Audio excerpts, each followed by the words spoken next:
परिचय। अंकिता, तुम्हें पता है विकास जैविक जनसमूहों की आनुवांशिक अभिलक्षणों में अनुक्रमिक पीढ़ियों में होने वाला कोई भी परिवर्तन होता है। हाँ, तथा विविधता सजीवों में सामान्य अभिलक्षणों से अलग विकसित होने वाली संरचनात्मक, कार्यात्मक या व्यवहारात्मक परिवर्तन होती है। आओ, अपने इस अध्याय में हम आनुवंशिकता तथा विकास के बारे में विस्तार से चर्चा करें। उद्देश्य। इस पाठ के अंत में आप निम्न करने में सक्षम हो जाएंगे: विकास को परिभाषित करना, जीवन का उद्गम समझना, उपार्जित तथा वंशानुगत लक्षणों को पहचानना, जाति उद्भवन समझना, विकास तथा वर्गीकरण को समझना, अनुरेखण विकासात्मक संबंधों को समझना, जीवाश्म को पहचानना, विकास चरण को समझना, विकास तथा प्रगति में अंतर पहचानना और मानव विकास की प्रक्रिया समझना। विकास एक सतत प्रक्रिया होती है जिससे होकर वर्तमान जीव तथा पौधे जीवन के उद्गम के समय से विकसित हुए हैं। विविधता। जैसा कि हम पहले चर्चा कर चुके हैं कि विविधता सजीवों में सामान्य अभिलक्षणों से अलग विकसित संरचनात्मक, कार्यात्मक एवं व्यवहारात्मक परिवर्तन होती है। विविधताओं का उद्गम तथा संचयन आवश्यक होता है क्योंकि ये विकास के लिए कच्चा पदार्थ प्रदान करती हैं।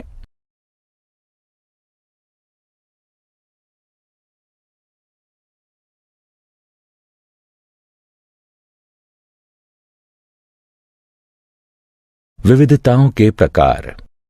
विविधता आनुवंशिक या गैर आनुवंशिक हो सकती है। आनुवंशिक विविधता विकास में प्रतिभागिता करती है, जबकि गैर आनुवंशिक विविधता विकास में प्रतिभागिता नहीं करती है। कोशिकाओं की प्रवृत्ति के आधार पर जहां ये विविधता उत्पन्न होती है, दो प्रकार की विविधताएं होती हैं: सोमेटोजेनिक विविधता या उपार्जित लक्षण, भ्रूणीय या ब्लेस्टोजेनिक विविधता। सोमेटोजेनिक विविधता वे विविधताएं होती हैं जो किसी जीव की आयु के दौरान किसी भी समय जीव की दैहिक कोशिकाओं तक ही सीमित होती हैं तथा ये विविधता जीव के साथ ही मृत हो जाती है एवं ये गैर आनुवंशिक होती हैं। ऐसी विविधताएं जीवों के जीन में पाई जाती हैं। ये या तो पहले से ही उनके पूर्वजों में उपस्थित होती हैं या समय के साथ उत्पन्न हो सकती हैं। ये विविधताएं आनुवंशिक होती हैं तथा विकास के लिए कच्चे पदार्थ का निर्माण करती हैं।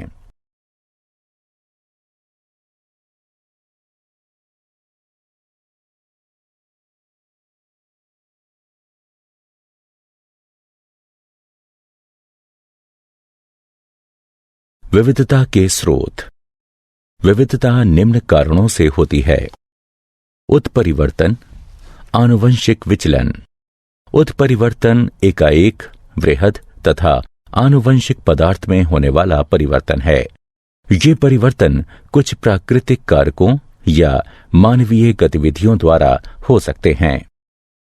आनुवंशिक विचलन अवसरगत अस्थिरताओं द्वारा जीन आवृत्ति में होने वाला यादृच्छिक परिवर्तन है।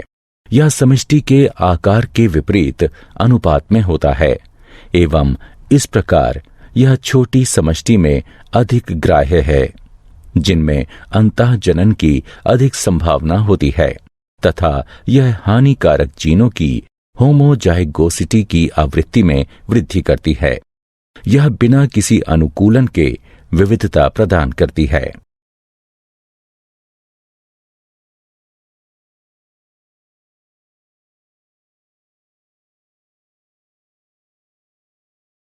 जीवन की उत्पत्ति। जीवन की उत्पत्ति के सिद्धांत को डार्विन के प्राकृतिक चयन के सिद्धांत द्वारा सर्वश्रेष्ठ रूप से समझाया गया है। इस सिद्धांत के 3 मुख्य बिंदु हैं। प्रत्येक जीव में जीवित रहने तथा जनन करने की क्षमता है। जनन के दौरान जीव प्रजातियों के साथ विविध अभिलक्षणों में विविधता प्रदर्शित करते हैं।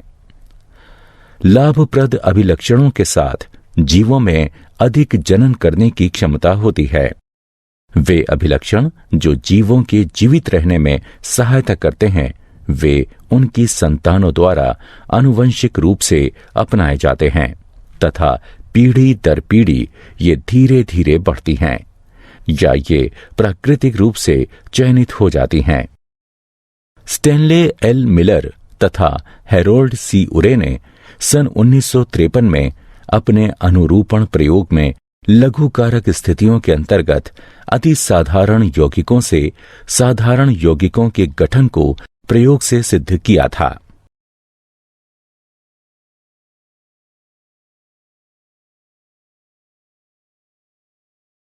उपार्जित तथा वंशानुगत लक्षण।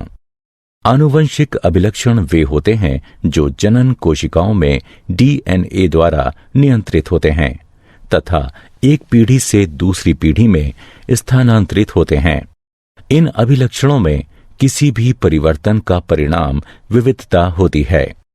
उपार्जित अभिलक्षण वे होते हैं जो किसी जीव द्वारा उसके जीवन में उपार्जित किए जाते हैं तथा ये डीएनए में कोई भी परिवर्तन नहीं लाते हैं तथा इस प्रकार अगली पीढ़ी में किसी भी प्रकार से स्थानांतरित नहीं होते हैं। जाति उद्भव। जीव उद्भव नई प्रजातियों के बनने की प्रक्रिया है। जब भौगोलिक रूप से एकाकी सदस्यों के मध्य विविधता उत्पन्न हो जाती है, जिनके कारण से जनन वियोजन होता है, जहां कुछ प्रजातियां एक दूसरे के साथ जनन नहीं करती हैं। किसी समष्टि के गूढ़ परिवर्तनों के साथ सदस्यों के एक अन्य समष्टि में पलायन से नव समष्टि में नए लक्षणों के विस्तार में सहायता प्राप्त होती है। आनुवंशिक विचलन वह होती है जो प्राकृतिक आपदा के कारण एक जनसंख्या से कुछ जीनों को निष्कासित कर देती है या मृत्यु जीन आवृत्ति में परिवर्तन लाती है। विविधता तब भी संकलित हो सकती हैं जब डीएनए प्रतिछवि तंत्र में अशुद्धियां उत्पन्न हो जाती हैं। गुणसूत्र संख्या में परिवर्तन से भी 2 उपसमूहों में भयंकर अंतर उत्पन्न हो सकते हैं। यौन जनन से भी विविधता उत्पन्न होती है। भौगोलिक अवरोधक अथवा भौगोलिक वियोजन यथा नदी या पर्वतों का समष्टि के 2 उपसमूहों के मध्य अंतरागमन जीन प्रवाह के स्तर में कमी लाता है। जनन वियोजन 2 उपसमूहों के मध्य उत्पन्न होता है, जिसका अर्थ है 2 उपसमूह वे लक्षण विकसित कर लेते हैं जो उन्हें एक दूसरे के साथ सहचारी नहीं होने देते। विकास तथा वर्गीकरण। जीवों के मध्य समानताएं हमें उन्हें समूहीकृत करने की अनुमति प्रदान करती हैं।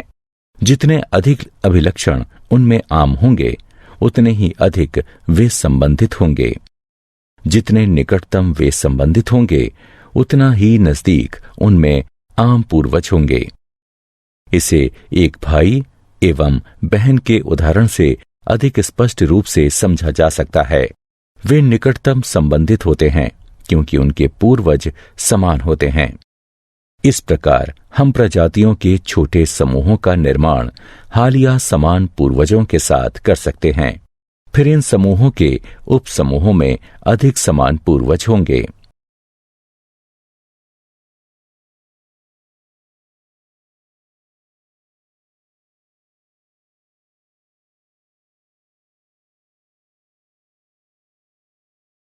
विकासात्मक संबंधों का अनुरेखण।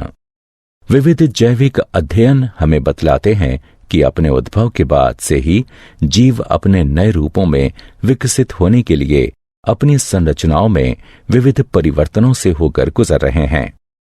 विभिन्न प्रकार के जीवों में कुछ समान प्रकार की विशिष्टताएं विकास के पक्ष में प्रमाण प्रस्तुत करती हैं, क्योंकि उन्हें एक समान पूर्वज से विकसित हुआ माना जा सकता है। कुछ महत्वपूर्ण स्रोत जो जैव विकास के लिए प्रमाण प्रस्तुत करते हैं वे हैं समजात अंग, समरूप अंग। समजात अंग वे अंग होते हैं जिनकी मूल संरचना समान होती है लेकिन कार्य भिन्न होते हैं। उदाहरण, एक मेढक, पक्षी तथा पुरुष का अग्रबाहु। ये हड्डी की एक ही मूल संकल्पना पर निर्मित होते हैं, किंतु इनके कार्य भिन्न होते हैं, यथा कूदना, उड़ना तथा पकड़ना। समरूप अंग वे अंग होते हैं जिनकी मूल संरचना तो भिन्न होती है, किंतु उनके कार्य समान होते हैं। उदाहरण, कीटों तथा पक्षियों के पंखों की संरचना भिन्न होती है, किंतु वे उड़ने का ही कार्य करते हैं। जीवाश्म। अतीत में रहने वाले मृत पशुओं या पौधों के अवशेषों को जीवाश्म के रूप में जाना जाता है। एमोनाइट यानी अक्षय रुख, नाइटिया यानी मछली तथा राजासुर यानी डायनासोर जीवाश्मों के कुछ उदाहरण हैं। यदि हम मिट्टी को खोदते हैं तथा जीवाश्म को खोजना आरंभ करते हैं तो हम पाते हैं कि सतह के निकट उन जीवाश्मों की तुलना में नए जीवाश्म मिलते हैं जो हमें गहरी सतह में जाकर प्राप्त होते हैं। चलिए हम अब 100 मिलियन पूर्व से आरंभ करते हैं। कुछ अकशेरुक सागर तट पर मारे गए तथा रेत में दफन हो गए और रेत एकत्र होती गई तथा दाब के चलते रेतीले पत्थर बनते गए।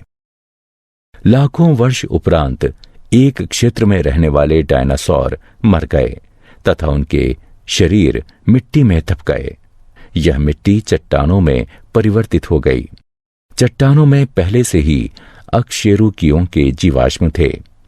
इसके और कई लाखों वर्ष उपरांत अश्व जैसे जीवों के शरीर उस क्षेत्र में चट्टानों में दबकर पहले से बनी इन चट्टानों पर जीवाश्म बन गए। कई वर्ष उपरांत क्षरण अथवा जल प्रवाह के द्वारा कुछ चट्टानें हटीं तथा अश्वनुमा जीवाश्मों का पता चला।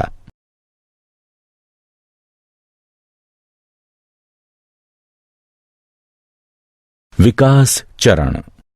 एक परिवर्तन जो आरंभ में किसी गुण के लिए लाभकारी होता है, बाद में भिन्न कार्यों के लिए भी उपयोगी हो जाता है। उदाहरण, पंख आरंभ में ठंडे मौसम में रोधन प्रदान करने के लिए उपयोगी थे, किंतु कालांतर में वे उड़ान भरने के लिए उपयोगी हो गए। कुछ डायनासोर में पंख पाए जाते थे, हालांकि उन्होंने उड़ने के लिए कभी भी पंखों का प्रयोग नहीं किया। विकास तथा प्रगति में अंतर।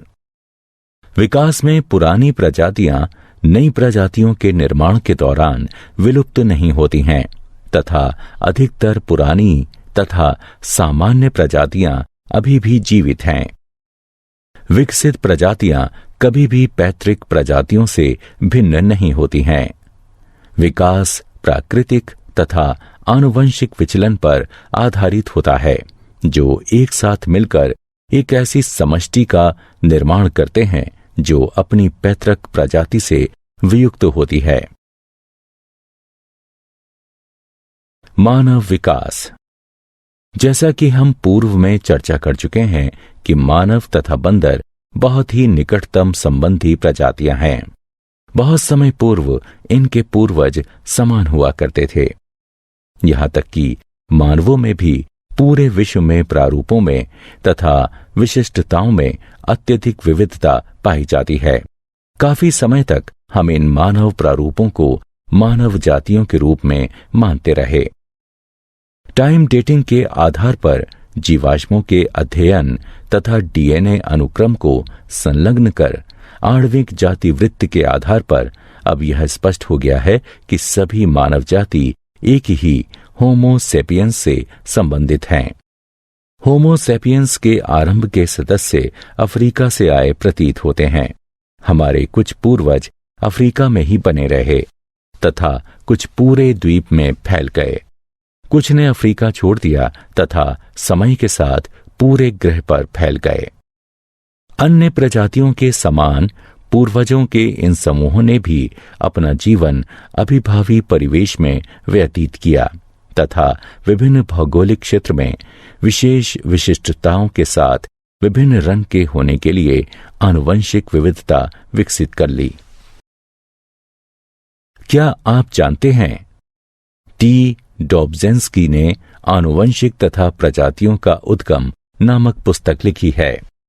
कोकरवेट जटिल जैव यौगिकों के संग्रह होते हैं तथा खंडकरण एवं विखंडन द्वारा प्रगति तथा विभाजन में सक्षम होते हैं। आरंभिक कोशिकाएं प्रवृत्ति में अवायवीय, प्रोकैरियोटिक तथा कीमो पर पोषित थीं। ए.आई. ओप्रिन ने जीवन की उत्पत्ति पुस्तक 1936 में लिखी। हर्बर्ट स्पेंसर ने विकास शब्द दिया। चार्ल्स डार्विन ने जैविक विकास के सिद्धांत का प्रस्ताव दिया, जो संशोधन के साथ वंशानुक्रम प्रतिपादित करता है।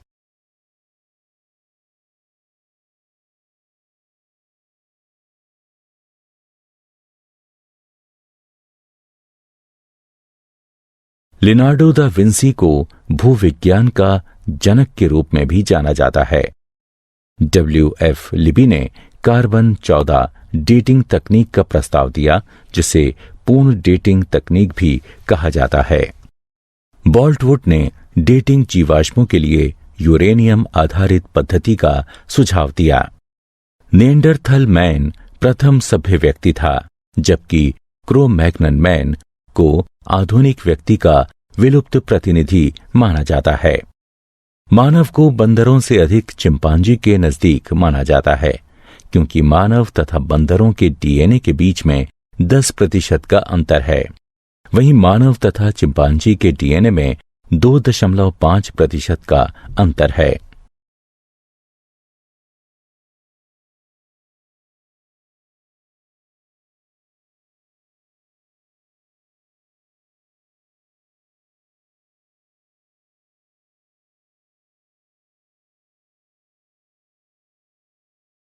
सारांश। आइए हमने जो कुछ सीखा है उसे संक्षेप में दोहराएं। विविधताओं के मुख्य स्रोत हैं उत्परिवर्तन, जीनों का पुनर्संयोजन, आनुवंशिक विचलन आदि। उत्परिवर्तन आनुवंशिक पदार्थ में एकाएक वृहद तथा आनुवंशिक परिवर्तन होते हैं। उत्परिवर्तन एक विकासात्मक कारक के रूप में कार्य करता है तथा समष्टि में विविधताओं का निर्माण करता है एवं उसे बनाए रखता है। प्राकृतिक चयन विभिन्न जनन के माध्यम से संचालित होता है, जिसकी वजह से कुछ लाभकारी आनुवंशिक विविधताएं समष्टि के अधिक से अधिक सदस्यों के बीच फैल जाती हैं। यह उनकी जीन आवृत्ति में वृद्धि करती हैं। आनुवंशिक विचलन पैतृक आवृत्ति में यादृच्छिक परिवर्तन होता है, जो अचानक उतार चढ़ाव से उत्पन्न होता है। आनुवंशिक विचलन कुछ विशिष्टताओं की आवृत्ति में वृद्धि करता है, जिनमें कुछ उत्तरजीविता लाभदायक होते हैं।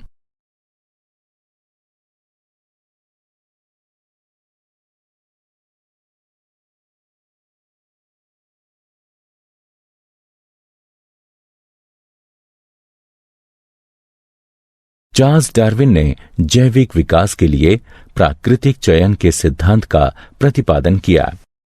उन्होंने प्रतिपादित किया कि केवल उपयोगी निरंतर विविधता ही विकास में सहायता करते हैं तथा प्राकृतिक चयन एक मिश्रित समष्टि से सर्वश्रेष्ठ अनुकूलित प्राणियों का चयन करता है। जीवन के उद्गम का सबसे स्वीकृत सिद्धांत है कीमोसिंथेटिक सिद्धांत। इसका प्रतिपादन ओपेरिन तथा हेल्डेन द्वारा किया गया था। यह बताता है कि जल में प्राचीन जीवन की उत्पत्ति 4.2 बिलियन वर्ष पूर्व आदि काल में रासायनिक विकास द्वारा पृथ्वी के पर्यावरण में कमी के साथ हुई। इसे प्रयोग द्वारा मिलर तथा उरे द्वारा समर्थन प्राप्त हुआ। जाति उद्भवन में निवर्तमान प्रजातियों से नई प्रजातियों के उद्गम सम्मिलित हैं। जाति उद्भवन उत्तरोत्तर या तात्क्षणिक हो सकता है। उत्तरोत्तर जाति उद्भवन विस्थानिक अथवा पृथक प्राणी समूह हो सकता है, जबकि तात्क्षणिक जाति उद्भव उत्परिवर्तन के द्वारा होता है।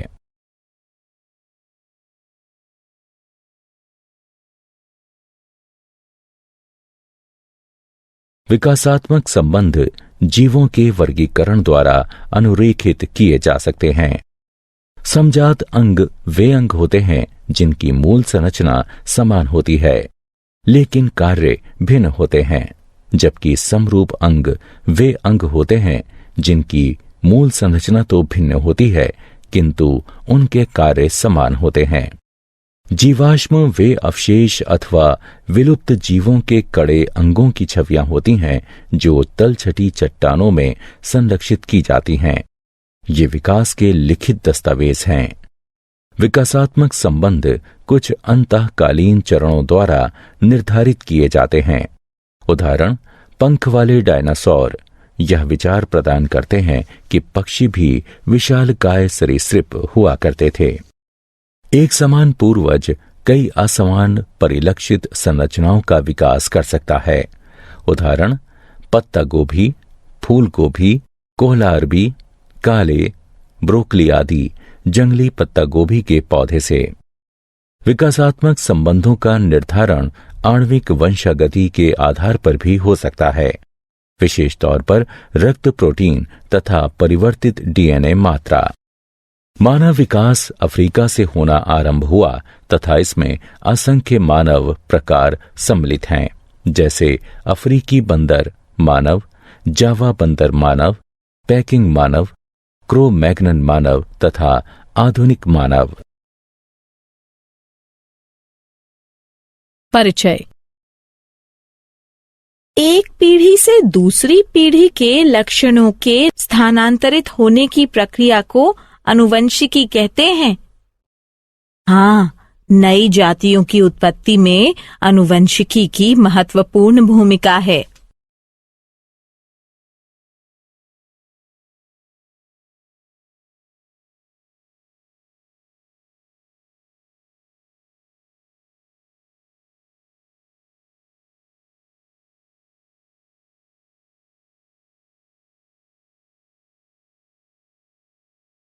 उद्देश्य। इस पाठ के अंत में आप निम्न करने में सक्षम हो जाएंगे। आनुवंशिकी को परिभाषित करना, जनन के दौरान रूपांतरण के संचयन को समझना, वंशागति लक्षणों को समझना, लक्षणों की वंशागति के नियम, मेंडल का योगदान को समझना, प्रभाविता के सिद्धांत की पहचान करना, विसंयोजन के नियम को समझना, स्वतंत्र अपव्यूहन के नियम को समझना, ये समझना कि लक्षण कैसे परिलक्षित होते हैं, लिंग निर्धारण की प्रक्रिया समझना, जनन के दौरान विविधता का संचयन, माता पिता तथा उनकी संतति में उत्पन्न होने वाले अंतर तथा भाई बहनों के बीच अंतर को विविधता कहते हैं। केवल वे विविधताएं वंशागत होती हैं जो जीवधारियों की जनन कोशिकाओं में दिखाई देती हैं। ये विविधता जाति का निर्माण करने वाले गुण सूत्र में जीन के संयोग से अथवा उत्प्रेरण के कारण पैदा होती है। माता पिता यानी जनक द्वारा प्राप्त वंशागत लक्षणों के कारण शारीरिक संरचना में समानता होती है तथा अंतर बहुत कम होते हैं, किंतु यौन क्रिया द्वारा जनन करने वाले जीवों के आगे आने वाली पीढ़ियों में विविधताएं उत्पन्न हो जाती हैं। एक ही माता पिता की दो संतानें समान नहीं होती। इससे संतति में अंतर उत्पन्न होता है। इस प्रकार प्रत्येक पीढ़ी के बाद विविधताओं के संचयन के कारण भिन्नता उत्पन्न होती है। विकास के लिए विविधता कच्चे पदार्थ के समान है, आनुवंशिकी का आधार है, जीवों के नए प्रकार बनाता है, जीवों को बदले वातावरण से अनुकूलन करने में सहायता प्रदान करता है तथा प्रत्येक जीव को एक विशिष्ट पहचान देता है। वंशागत लक्षण जो विशेषक व्यापक पदार्थों द्वारा नियंत्रित होते हैं तथा माता पिता द्वारा विरासत में प्राप्त होते हैं, वंशागत लक्षण कहलाते हैं।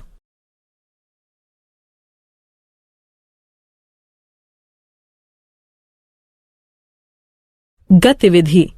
मनुष्य के कान दो प्रकार के होते हैं, मुक्त कर्णपाली वाले कान, जुड़े कर्णपाली वाले कान। हम दूसरे सभी के कानों का निरीक्षण करके वंशागति की प्रक्रिया को अधिक अच्छी तरह से समझ सकते हैं। हम देखते हैं कि हमारे कुछ मित्रों की कर्णपालियां मुक्त हैं, जबकि कुछ एक की कर्णपालियां जुड़ी हुई हैं।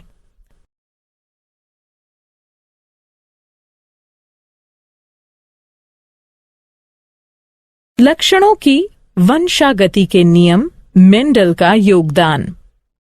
लक्षणों की वंशागति के नियम इसलिए आए क्योंकि माता पिता दोनों समान रूप से आनुवंशिक पदार्थ डीएनए का योगदान बच्चे के लिए करते हैं। इस प्रकार प्रत्येक लक्षण माता तथा पिता दोनों के लक्षणों से प्रभावित हो सकता है।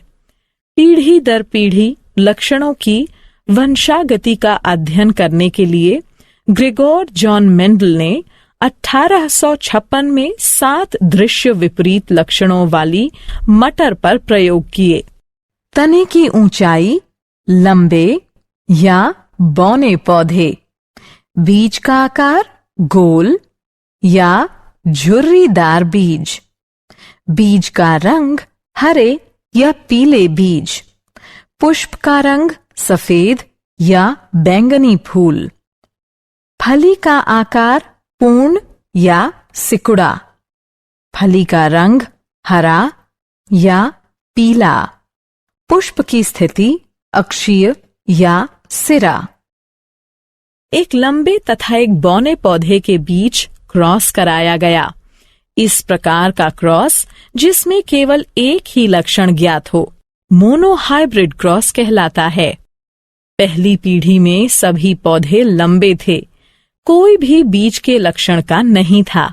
दूसरी पीढ़ी में दोनों ही लक्षण संतति में 3/1 के अनुपात में परिलक्षित थे। इन प्रयोगों के आधार पर मेंडल ने 2 नियम प्रतिपादित किए, प्रभाविता का नियम, विसंयोजन का नियम।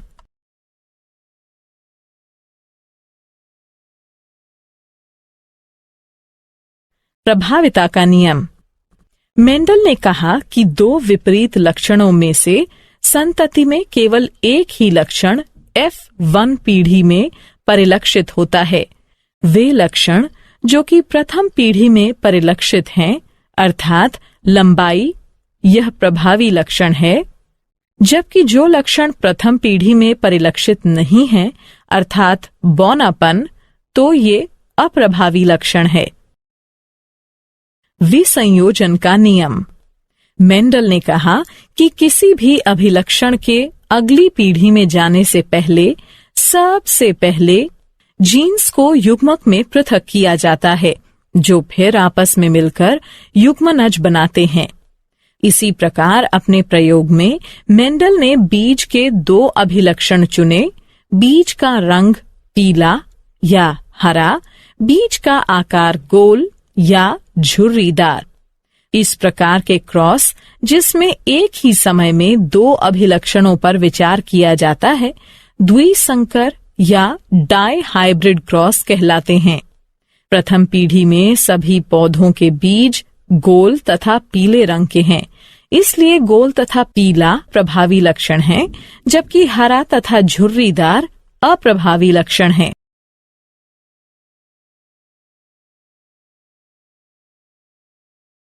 गतिविधि। इस बात की पुष्टि करने के लिए कि पीढ़ी में बड़ा टी तथा छोटा टी लक्षण युग्म वास्तव में 1/2/1 के अनुपात में थे, हम F2 पीढ़ी को स्वयं क्रॉस कराकर F3 पीढ़ी उत्पन्न करेंगे। F3 पीढ़ी में हम देखते हैं कि शुद्ध लंबे बड़ा टी से केवल लंबे पौधे उत्पन्न होते हैं। शुद्ध बौने छोटा टी से केवल बौने पौधे उत्पन्न होते हैं, जबकि संकर लंबे बड़ा टी से उत्पन्न संतति 3/1 के अनुपात में होती है, 3 लंबे तथा 1 बौना। इस प्रकार हम ये निष्कर्ष निकाल सकते हैं कि लंबाई बौनेपन पर प्रभावी है। स्वतंत्र अपव्यूहन का नियम। जनक पीढ़ी में अभिलक्षण के स्रोत के परे अगली पीढ़ी में प्रत्येक अभिलक्षण स्वतंत्र रूप से वंशागत होते हैं। प्रत्येक जीन सेट डीएनए के एक अकेले धागे के रूप में नहीं, बल्कि स्वतंत्र टुकड़ों के रूप में होता है, जिसे गुणसूत्र कहते हैं। इस प्रकार प्रत्येक कोशिका में गुणसूत्र की 2 प्रतियां होती हैं, एक नर जनक तथा दूसरी मादा जनक के लिए। जाति के डीएनए के स्थायित्व को सुनिश्चित करने के लिए प्रत्येक गैमीट हर एक जोड़े के लिए एक गुणसूत्र लेता है जब 2 युग्मक संयोग करते हैं।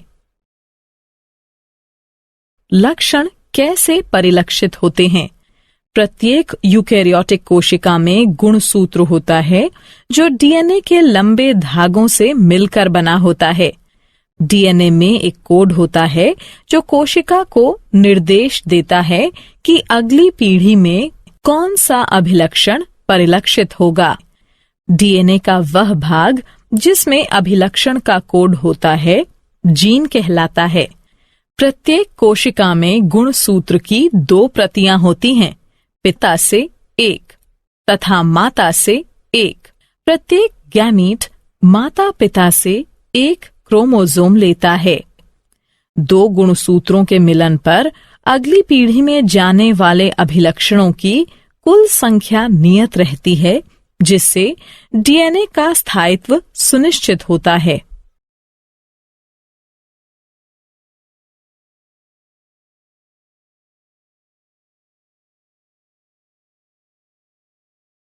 लिंग निर्धारण।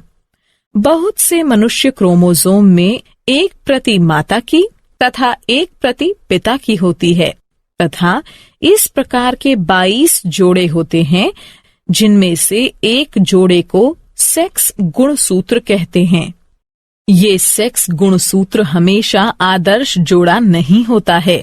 स्त्रियों में एक्स गुणसूत्र का आदर्श जोड़ा होता है, लेकिन पुरुषों में एक गलत मेल का जोड़ा होता है, जिसमें सामान्य आकार का एक एक्स क्रोमोसोम तथा दूसरा छोटा होता है, जिसे वाई क्रोमोसोम या गुणसूत्र कहते हैं। इसलिए स्त्रियां XX हैं तथा पुरुष XY।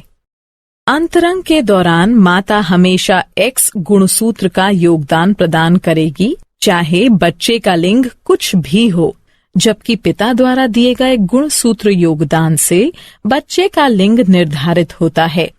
जो संतान अपने पिता से X गुणसूत्र वंशागत करेगी वो बेटी होगी, जबकि जो संतान अपने पिता से Y गुणसूत्र वंशागत करेगी वो पुत्र होगा। क्या आप जानते हैं आनुवंशिकी नाम बेटसन द्वारा 1906 में रखा गया था। मेंडल को आनुवंशिकी का पिता कहते हैं।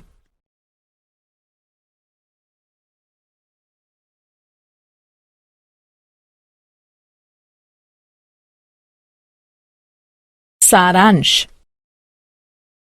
आइए जो कुछ हमने सीखा है उसे संक्षेप में दोहराएं।